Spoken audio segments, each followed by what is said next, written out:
بسم اللہ الرحمن الرحیم۔ السلام علیکم۔ نائلہ وزڈم ہب کی دنیا میں خوش آمدید۔ میں ہوں نائلہ۔ آج ہم بات کریں گے ترکوں کے حزب و نصب اور ان کے اصلی وطن کے حوالے سے۔ ماورالنہر نہر کا علاقہ جسے آج ہم ترکستان کا نام دیتے ہیں اور جو مشرق میں منگولیا اور شمالی چین کی پہاڑیوں سے مغرب میں بحر خزر، بحر قزوین اور شمال میں سائبیریا کے میدانی علاقوں سے جنوب میں بر صغیر اور فارس تک پھیلا ہوا ہے، ایک گز خاندانوں کا وطن ہے۔ اس علاقے میں اس خاندان کے بڑے بڑے قبائل رہائش پذیر تھے اور ترک یا اتراک کے نام سے پہچانے جاتے تھے۔ چھٹی صدی عیسوی کے نصب ثانی میں ان قبیلوں نے اپنے وطن اصلی کو خیرباد کہہ کر گروہ در گروہ ایشیا کو چک کی راہ لی۔ مورخین ان کی اس نقل مکانی کی کئی توجیہات کرتے ہیں۔ بعض کا خیال ہے کہ ان کی وجہ اقتصادی بدحالی تھی۔ شدید قحط اور بڑھتی ہوئی آبادی نے انہیں ترک وطن پر مجبور کیا اور وہ ایسے علاقوں میں آ کر بسے جہاں وسیع چراگاہیں اور خوشحال زندگی کے اسباب وافر مقدار میں موجود تھے۔ بعض تاریخ نگاروں کا فقط نظریہ یہ ہے کہ ان کی نقل مکانی کے پیچھے سیاسی عوامل کار فرما تھے۔ ترکوں کو بعض ایسے طاقتور قبائل کی دشمنی کا سامنا کرنا پڑا جن کی طاقت اور تعداد ان سے کہیں زیادہ تھی، جیسے منگولیا۔ اس دشمنی سے بچنے کے لیے انہوں نے ترکستان کو چھوڑ کر ایک ایسے علاقے کی راہ لی جہاں وہ امن و آتشی کی زندگی بسر کر سکتے تھے۔ یہ رائے ڈاکٹر عبداللطیف عبداللہ بن دہیش کی ہے۔ لہٰذا منگولیوں کی دشمنی سے بچنے کے لیے ان قبیلوں نے مغرب کی راہ لی اور دریائے جیحون کے قریبی علاقوں میں بس گئے، جہاں سے بعد میں وقتاً فوقتاً تبرستان اور جورجن آئے اور یہاں بود و باش اختیار کر لی۔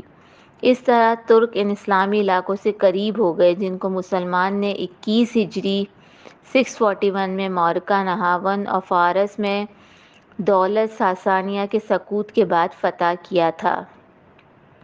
اسلامی دنیا کے ساتھ ترکوں کا اتصال 22 ہجری 652 کو اسلامی فوجوں نے باب کے علاقے کی طرف پیش قدمی کی تاکہ ان علاقوں کو فتح کریں۔ یہ وہ علاقے تھے جن میں ترک سکونت پذیر تھے۔ اسلامی سپاہ کے سپہ سالار عبد الرحمن بن ربیع رضی اللہ تعالیٰ عنہ نے ترکوں کے سردار شہر بزار سے ملاقات کی۔ شہر بزار نے عبد الرحمن رضی اللہ تعالیٰ عنہ سے صلح کی درخواست کی اور اس بات کا اظہار کیا کہ وہ ارمن پر حملہ کرنے کے لیے اسلامی لشکر میں شریک ہونے کے لیے تیار ہے۔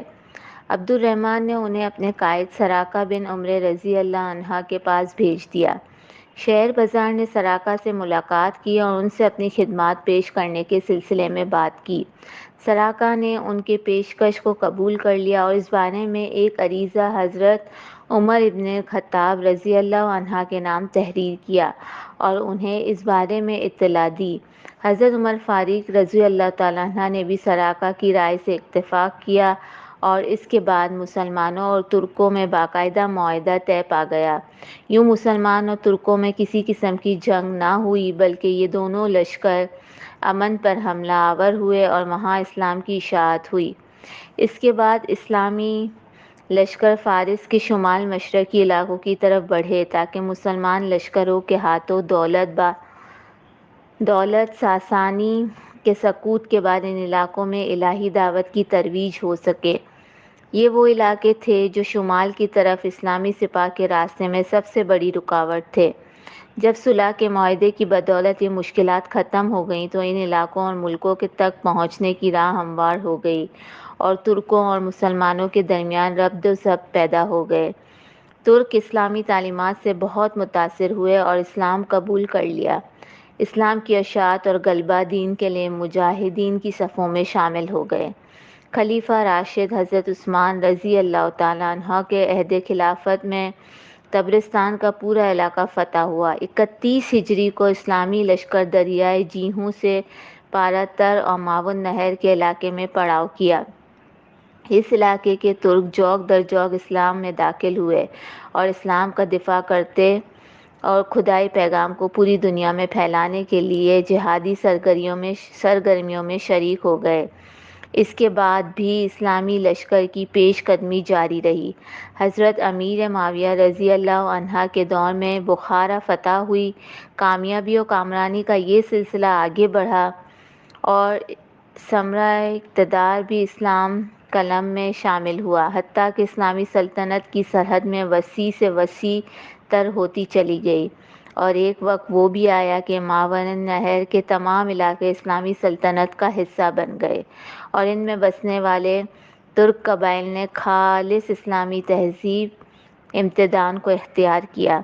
عباسی خلفاء اور امراء کے درباروں میں ترکوں کا اثر و نفوذ بڑھنا شروع ہوا۔ ہر شعبے میں ترکوں کی ایک مقعد بتعداد دیکھی جانے لگی۔ فوج، کاتب اور حکومت کے دوسرے اعلیٰ مناصب، غرض یہ کہ کوئی ایسا شیعہ نہیں تھا جہاں ترک موجود نہ ہو۔ اپنی خودداد صلاحیتوں اور اخلاص کی بدولت انہیں بڑے بڑے مناصب پر فائز کیا گیا۔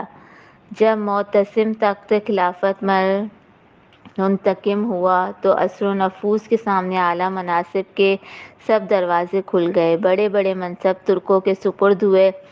ترک اب سلطنت کے ہر شعبے میں کلیدی اسامیوں پر کام کرنے لگے۔ دراصل معتصم ایرانی اثر و نفوذ کی بیک کرنا چاہتا تھا۔ ایرانی خلیفہ مامون کے دور سے ایک بہت بڑی طاقت کی حیثیت سے حکومتی عہدے پر فائز چلے آ رہے تھے، اور ان میں کافی حد تک خود سری کے آثار نمایاں ہونے لگے تھے۔ معتصم کے اس اقدام نے لوگوں کو کافی حد تک مشتعل کر دیا۔ عوام اور سپاہ دونوں میں بے چینی پھیل گئی۔ یہی وجہ تھی کہ معتصم نے اپنے لیے ایک نئے شہر کی بنیاد رکھی جہاں ان کی ذاتی فوج اور اعوان و مددگار رہائش پذیر ہوئے۔ یہ نیا شہر سامرا کے نام سے موسوم کیا جاتا تھا اور بغداد میں 125 کلومیٹر دور تھا۔ یوں تاریخ اسلامی کے اہم ترین دور میں ترکوں کو سلطنت میں خاصی اہمیت حاصل ہو گئی تھی، حتیٰ کہ وہ وقت بھی آیا کہ ترکوں نے ایک بہت بڑی اسلامی سلطنت کی بنیاد رکھی۔ اس سلطنت کا دولت عباسیہ کے خلفاء کے ساتھ مضبوط تعلق تھا۔ یہ سلطنت تاریخ میں سلجوقی سلطنت کے نام سے پہچانی جاتی ہے۔